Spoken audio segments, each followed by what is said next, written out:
ये देखिए हमारे पास स्टेटस है कैपेसिटर का।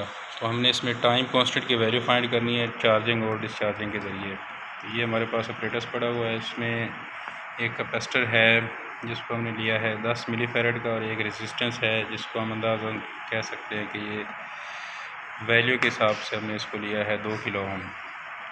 तो इसके ज़रिए हमने ग्राफ बनाना है चार्जिंग और डिस्चार्जिंग का, और टाइम कांस्टेंट की वैल्यू को फाइंड करना है।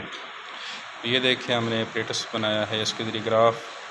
तो दो तरह के हमने ऑपरेटर्स लिए हैं, एक हमने चार्जिंग का और दूसरा हमने डिस्चार्जिंग का। तो चार्जिंग के ग्राफ हमने बनाया, ये आपके सामने। एक वोल्टेज पहले हमने लिया है वोल्ट मीटर के हिसाब से, उसके हिसाब से टाइम कितना लगा है 5 सेकंड। फिर इसी तरह सारी वैल्यूज़ आपके सामने। अच्छा, ये हमारे पास जो है स्टेटस, जैसा कि मैंने आपको पहले बता रहा था कि ये चार्जिंग के वैल्यूज़ हैं और ये डिस्चार्जिंग की वैल्यूज़ हैं। पहले हमने वोल्ट लिया है 1 वोल्ट, उसके नतीजे में जो हमारा टाइम लगा है वो 5 सेकंड लगा है। फिर उसके बाद हमने 2 वोल्ट लिए हैं, 2 वोल्ट के नतीजे में जो हमारा टाइम लगा है वो 10 है। इसी तरह 3 का 14 है, 4 का 17 है, 5 का 20 है, 6 का 23 है, 7 का 26 है, 8 का 30 है और 9 का 35 है, 10 का 40 है। जब हम 10 वोल्ट लेते हैं तो हमारा जो कैपेसिटर है ये फुली तौर पर चार्ज हो जाता है। इसके आगे मज़ीद आप जितना मर्ज़ी टाइम लगा लें, ये मज़ीद वोल्टेज इसके नहीं बढ़ते। तो इसके बाद हम इसको वापस डिस्चार्ज की तरफ लेके आते हैं। तो इसी 40 से हम स्टार्ट करेंगे। तो 10 वोल्ट है और 40 का हमारा टाइम लगा है, इसको हम पीछे की तरफ लेके आएंगे। फिर जब हम इसको डिस्चार्ज करेंगे तो उसी तरह 40 सेकंड लगे हैं 10 वोल्ट में, और 9 वोल्ट के हिसाब से 35 सेकंड। इसी तरह आप कम करते जाएं। तो जैसे हमारा चार्जिंग का ग्राफ हुआ है बिल्कुल उसके रिवर्स में ग्राफ हमारा बना है डिस्चार्जिंग का ग्राफ।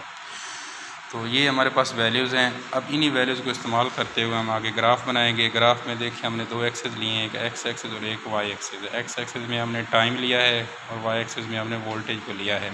ये वाली जो आप लाइन देख रहे हैं, ये वाली लाइन ये चार्जिंग की लाइन है, और ये वाली जो ऊपर से नीचे की लाइन देख रहे हैं ये क्या है, डिस्चार्जिंग की लाइन है। जब आप चार्जिंग में जो वैल्यूज़ हमने ली थी वो सारी की सारी हम यहाँ पे पुट करेंगे तो ये चार्जिंग का ग्राफ बन जाएगा इस साइड पर। और इसी तरह अगर आप ये वाला जो हमारे पास ग्राफ है इसको क्या कहेंगे, ये हमारे पास है चार्जिंग का ग्राफ। ये जो वापस आ रहा है इस ग्राफ को हम क्या कहेंगे,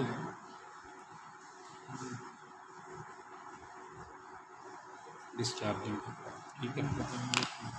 अब इसमें जब हम चार्ज करेंगे तो यहाँ पे देखें 10 वोल्ट मैक्सिमम है। इसके बाद आप जितना मर्ज़ी टाइम बढ़ा लें, इससे ज़्यादा इसने मज़ीद चार्ज नहीं होना। ठीक है। और इसके बाद जब हम डिस्चार्जिंग 10 से ही शुरू करेंगे, वापस आएंगे तो ये देखें वापस 1 पे आ रहा है। 1 के बाद 0 पे नहीं आ रहा। यहाँ पे देखें 0 पे क्यों नहीं आ रहा, क्योंकि किसी भी कैपेसिटर को फुली तौर पर चार्ज होने के लिए या फुली तौर पर डिस्चार्ज होने के लिए इन्फिनिटी टाइम लगता है। फुली तौर पर ना कोई कैपेसिटर चार्ज हो सकता है और ना ही फुली तौर पर कोई कैपेसिटर डिस्चार्ज हो सकता है। इसलिए हम कह सकते हैं कि ये जो कैपेसिटर हमने चार्ज किया है ये तकरीबन है 99.9। इसी तरह ये जो कैपेसिटर डिस्चार्ज हुआ है ये भी तकरीबन 99.9 या 8 तक डिस्चार्ज हुआ है। फुली तौर पर ना ये डिस्चार्ज हुआ है ना ये चार्ज हुआ है। तो इसको हम एग्जैक्टली कह सकते हैं कि ये 99.8 नहीं है, ये तकरीबन 100% है। हालांकि 100% कोई भी कैपेसिटर चार्ज और डिस्चार्ज नहीं होता। तो हम ऑलमोस्ट इसको अप्रोक्सीमेटली कहते हैं कि ये पूरी तौर पर चार्ज या डिस्चार्ज होगी। तो ये तो हमारा प्रैक्टिकल है, सेकेंड ईयर का प्रैक्टिकल है। वोल्टेज की चार्जिंग और डिस्चार्जिंग के ज़रिए हमने फाइंड करना है टाइम कांस्टेंट। अच्छा, यहाँ पे जो एक बात है टाइम कांस्टेंट की, तो हमने जो रेजिस्टेंस ली थी वो कितनी है, 2 किलो ओम, और जो कैपेसिटेंस ली है वो कितनी है, 10 मिली फैरेड। रेजिस्टेंस हमारे पास 2 किलो है, 2 किलो को आप क्या लिखते हैं, 2000। किलो 1000 होता है ना, और इसका साथ आ जाएगा यूनिट ओम। इसी तरह मिली को हम क्या लिखते हैं, 10 की ताकत -3। हमारे पास एक फार्मूला होता है T बराबर RC। रेजिस्टेंस और कैपेसिटेंस को मिला के हमारे पास टाइम बनता है।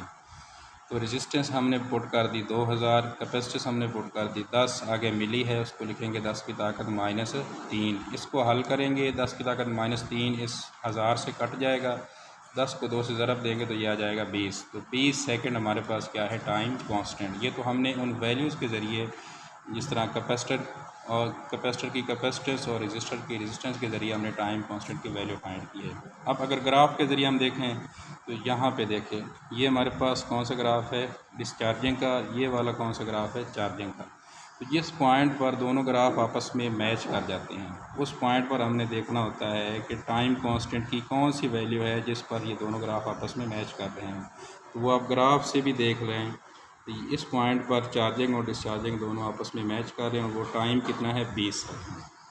तो 20 सेकेंड ही हमने यहाँ पे निकाला है रेजिस्टेंस के ज़रिए और कैपेसिटेंस के ज़रिए, और ग्राफ से भी यही शो हो रहा है इसका टाइम कितना है, 20 सेकेंड।